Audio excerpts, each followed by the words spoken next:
Assalamualaikum warahmatullahi wabarakatuh. Allahumma salli ala sayyidina Muhammad wa ala sayyidina Muhammad. Saudaraku, kembali lagi bersama kita. Semuanya semoga dalam lindungan Allah Subhanahu wa taala serta rahmat dan ridhonya dan inayahnya Allah Subhanahu wa taala. Maka sebelum kita lanjut saudara-saudara, kita harus mengetahui dulu ada 4 rukun-rukun agama. Jadi rukun agama ini ada 4 menurut ulama-ulama tasawuf kita di Nusantara, ya, di berbagai negara itu. Dan kita ini meyakini daripada ulama-ulama tersebut.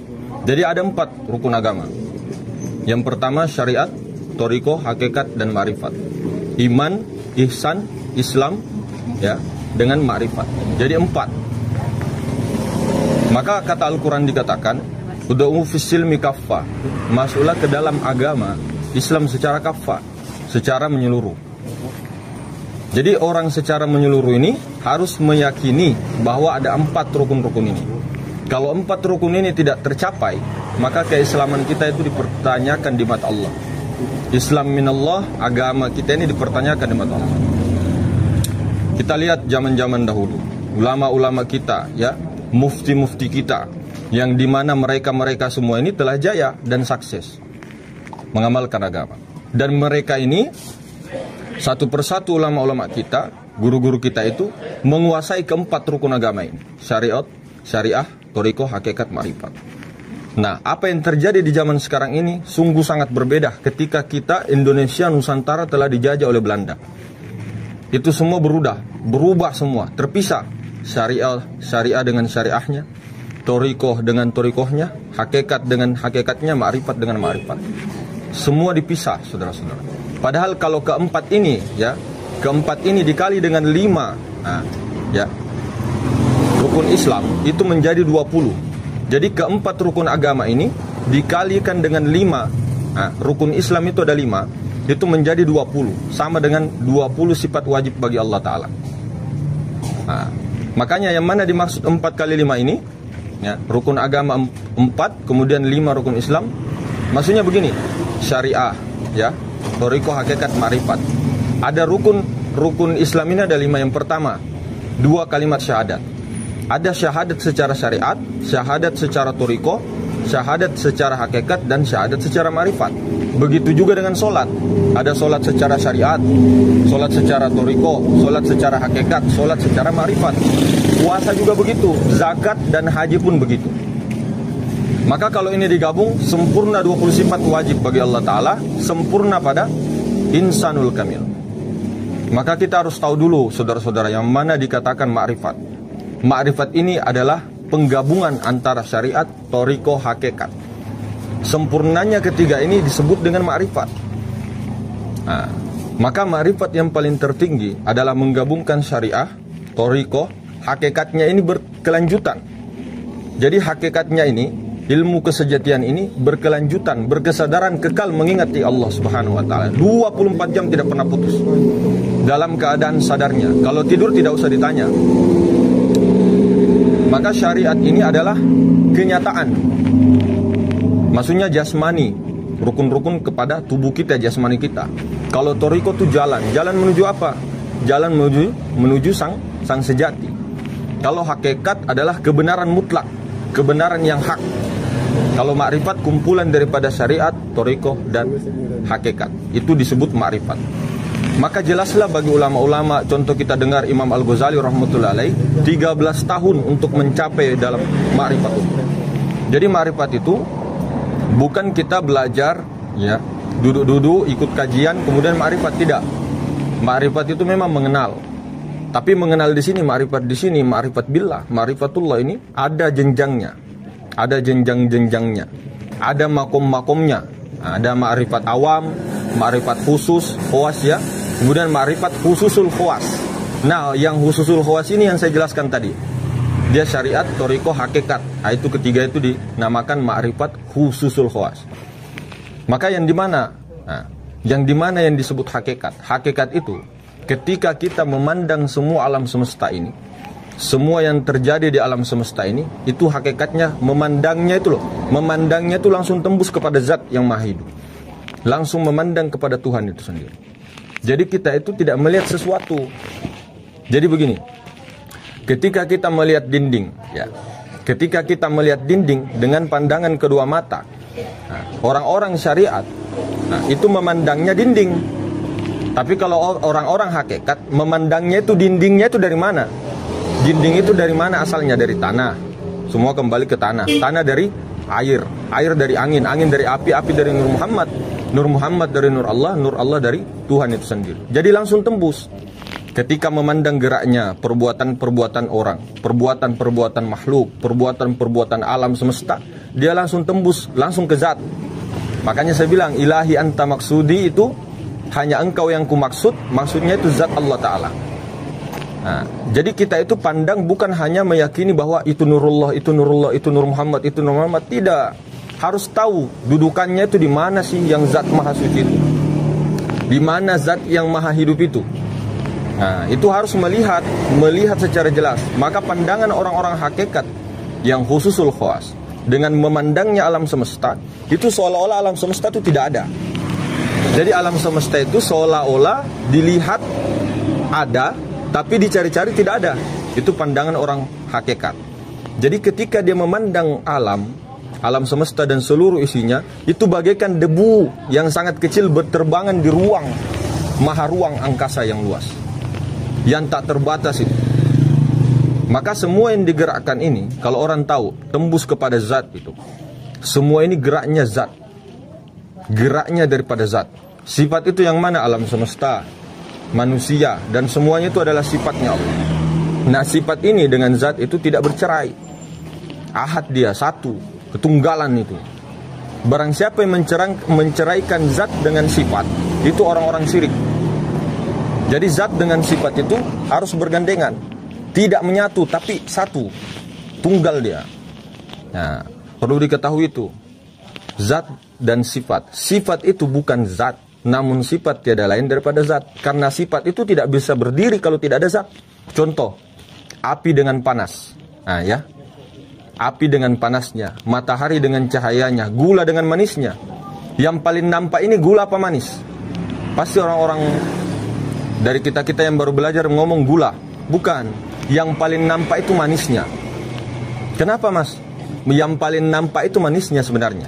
Zatnya itu, rasanya itu loh, manis. Kenapa? Coba ambil gula, ya, gula atau garam, taruh di wadah. Nah, ambil air, garu itu, putar larut. Nah, apanya itu yang ada? Lebur dia, sama dengan garam. Garam itu bentuknya seperti kotak, ada yang bundar, ada yang segitiga dan sebagainya. Kalau dilarutkan, itu kembali kepada air asin itu. Kembali kepada zatnya itu. Maka kita memandang pergerakan ini semuanya, ya saudara-saudara, jangan kita tertipu dengan bentuknya, rupanya. Nah, kalau kita pandang segala macam, itu memang adalah berupa, berwujud. Tapi kalau kita tembus, ini dari mana ini? Kita pandang ini orangnya dari mana? Oh, dari bapak ibunya. Bapak ibunya dari buyutnya daripada Nabi Adam. Nabi Adam dari tanah, naik lagi.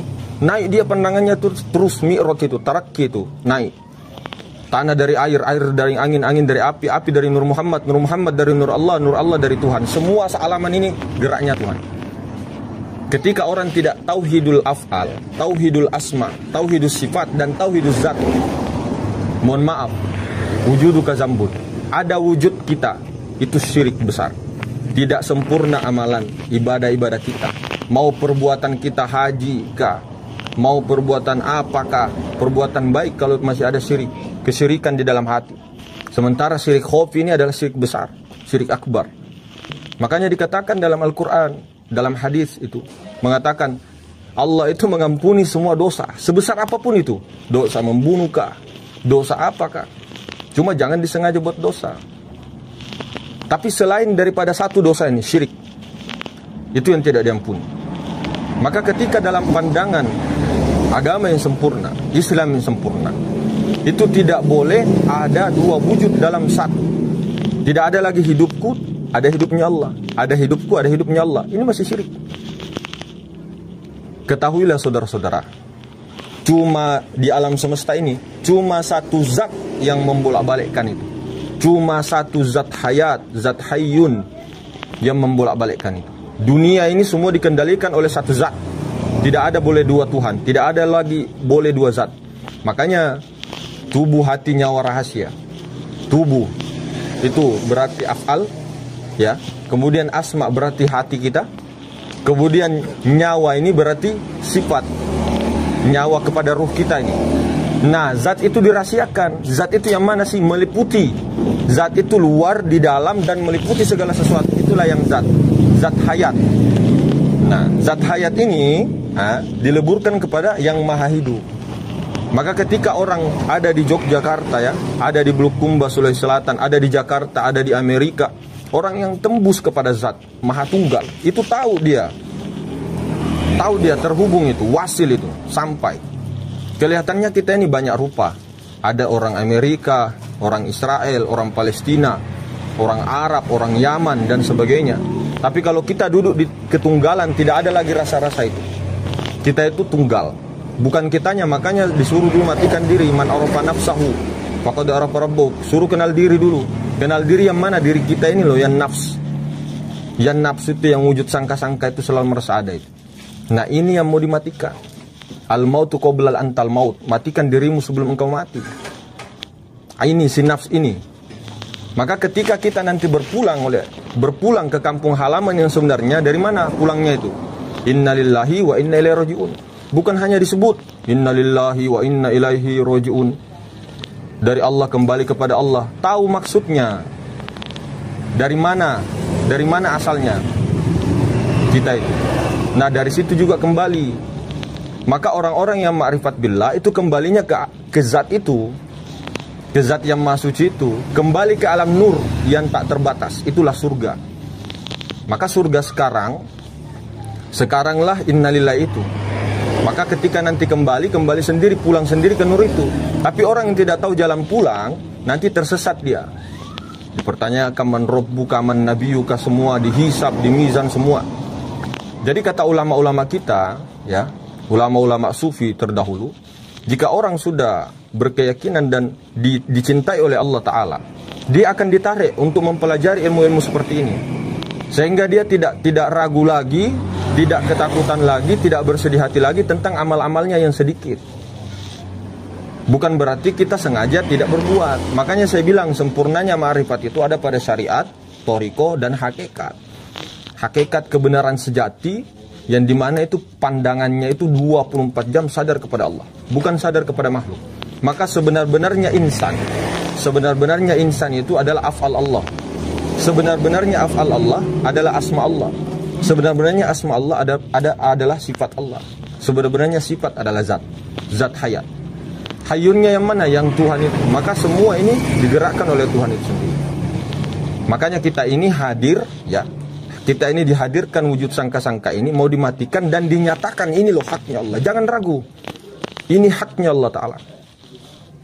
Maka dikatakan Nur Muhammad, ya, itu adalah hakikat alam. Inilah adalah sifatnya. Sifatnya wujud, sifatnya zat yang maha suci. Jadi zat yang maha suci bertajalli menjadi ruh semesta alam, yaitu zat mutlak. Zat mutlak ini bertajalli menjadi zat wajibal wujud. Apa itu zat wajibal wujud? Yang telah nampak. Makanya selalu dikaji tuh 20 sifat wajib bagi Allah Ta'ala. Bukan cuma dinyanyi-nyanyikan. Wujud kidamba ko mukhallafatul lil hawadisi, ya, sampai qiyamuhu binafsihi. Jadi terus diketahui itu loh. Sifat nafsianya, ya, salbianya, ma'aninya, dan maknawiyah. 4 itu terbagi itu daripada sifat 20. Tapi ketahui, kita harus tauhid. Semua perbuatan di alam raya maya pada ini, itu adalah perbuatan Allah Ta'ala. Kudrah, iradah, ilmu, hayat, sama, basor, kalam. Itu sudah jelas sifat ma'ani. Yang kuasa Allah. Kita tidak kuasa, yang kuasa Allah. Kita tidak bisa berkehendak, yang berkehendak Allah. Kita tidak mengetahui, berilmu, yang berilmu Allah. Kita tidak hidup, yang hidup adalah Allah. Kita tidak melihat, kita ini diperlihatkan oleh Allah. Dari mana asal semua itu? Daripada sifat ma'nawiyah. Kaunuhu muridun, kaunuhu qadirun, kaunuhu alimun, kaunuhu hayyun. Ya, kaunuhu sami'un, kaunuhu basirun, kaunuhu mutakallimun. Untuk apa belajar sifat 20 kalau tidak paham? Nah, itu. Bukan berarti kita menyalahkan. Tapi orang-orang cinta kepada wali Allah, orang-orang cinta kepada ulama-ulama ma'rifat billah, suka berziarah ke kuburannya, namun tidak mempelajari ilmunya, bahkan membuang ilmunya. Bila mim. Nah, itu. Jadi Ahmad ini Ahmad tanpa huruf mim. Itu ahad. Apa yang menghalangi kita? Apa yang menghalangi kita? Karena kita ini masih berupa Adam. Karena kita ini masih merasa bahwa kita ini Adam, kita ini tubuh, kita ini hati kita, nyawa kita, rahasia kita. Nah, kalau orang yang sudah selamat, udah mulai selamat diperjalankan, itu dia berjalan kepada Muhammad. Dia menjadikan Nur Muhammad. Tapi jangan berhenti di Nur Muhammad. Teruskan kepada Nur Allah. Teruskan kepada Nur Allah, zat. Kemudian teruskan kepada Tuhan. Tapi Tuhan jangan dicari, karena Tuhan sudah laisa, menjadi daripada zat yang maha hidup itu. Jadi orang-orang tadi, ahli-ahli kasyaf, ahli-ahli musyahadah, ahli-ahli wali Allah, ketika melihat sesuatu, dia tidak tertahan di sesuatu itu. Contoh, ini sarung. Kalau orang-orang ahli syariat ini melihat sarung. Kalau orang makrifat, dia tahu sarung ini dari kain, kain dari benang, benang dari kapas, tembus. Kalau kita melihat orang, oh, orang ini dari buyutnya, seperti tadi sampai Nabi Adam, Adam ini dari tanah, tanah ini dari air, air ini dari angin, angin ini dari api, api ini dari Nur Muhammad, Nur Muhammad Nurullah, Nurullah dari Tuhan. Sudah tembus ke Tuhan. Jadi kita tidak melihat sesuatu dos-dos ini, apalagi mengatakan ini tembok, ini Allah. Itu salah kalau diucapkan. Makanya untuk melihat daripada Allah harus dengan pandangan Allah, harus dengan memandang sesuatu, harus dikembalikan kepada Allah, dan Allah sendiri memandang dirinya. Makanya kuntukan zammakhfian, aku adalah perbendaharaan yang tersembunyi. Ya, aku ingin dicintai, aku ingin dicintai oleh diriku sendiri. Menjadikan makhluk nurku dari diriku sendiri untuk melihat diriku di luar diriku, begitu. Nah, itu tujuan awal penciptaan itu, kejadian itu. Jadi inilah tujuan kita, saudara-saudara. Apakah kita ini sanggup tidak melihat semua perbuatan-perbuatan Allah di alam raya maya pada? Ataukah kita tidak tembus? Ataukah kita terhijab dengan pandangan makhluk? Nah, itu loh. Makanya jangan tertipu dengan rupa, wujud, dan segala macam. Semua ini adalah hakikatnya, ini adalah sebuah kekosongan yang hampa. Jadi ketika orang melihat langsung tembus ke zat. Nah, begitu. Zat yang maha suci. Makanya kita sudah jelaskan, zat itu tidak berupa, zat itu tidak punya rasa, zat itu tidak berwarna, zat itu tidak berwujud, zat itu tidak bisa diceritakan, tidak bisa dipikirkan, tidak bisa dibayangkan. Laisa kamitslihi syai'. Tapi bisa ditemui. Bisa ditemui. Apa yang bisa menemukannya adalah Allah itu sendiri yang memperjalankan hambanya untuk mi'raj. Nah, ketika sudah mi'raj, dia turun lagi di af'al, semua perbuatan. Begitu. Tapi ada orang yang tetap perhatiannya kepada zat. Itulah orang-orang yang fana terus, fana fizat. Nah, tapi orang-orang yang sudah majzub, fana fizat, itu nanti bako dia. Jangan cari makom. Jangan cari makom. Bako itu dengan sendirinya. Makan saja, jangan cari kenyangnya. Jalankan saja itu. Banyak-banyak berserah. La haula wala quwata illa billah. Tidak ada satu makhluk pun, tidak ada satu guru yang sakti pun, mursyid yang sakti pun sekalipun yang bisa mengenalkan muridnya salibnya itu untuk mengenal Allah. Tidak ada. Jadi kalau kita sama sekali memandang guru kita terhenti di guru, itu adalah pandangan yang syirik, pandangan yang keliru. Kalau kita berhenti di guru, misal saya ngomong, nah, kita semua ini terhenti di rahmat ini, si rahmat ini yang buta, yang tuli, yang bisu ini, yang tidak bisa apa-apa ini, la haula wala quwwata illa billah. Kita pandang si rahmat itu syirik, itu dosa besar. Makanya kita teruskan. Maka ketika kita itu kemarin kita bacakan manaqib ataupun tawassul kepada Syekh Abdul Qadir Jilani, Syekh Muhammad Bauddin Naqsabandi, Syekh Muhammad As-Sajili, Syekh Samman Al-Madani, semuanya jangan tertahan di situ di beliau. Begitu juga kedua orang tua kita. Kalau kita mau membacakan Al-Fatihah, tembusnya ke nur. Nah, di sini lagi ada orang menembus ke nur, tapi dia tidak menjadikan dirinya nur. Akhirnya dia yang merasa berdoa, dia yang merasa bertawasul. Itu juga pandangan terhijab lagi. Jadi nur kepada nur. Nah, seperti itu saudara-saudara.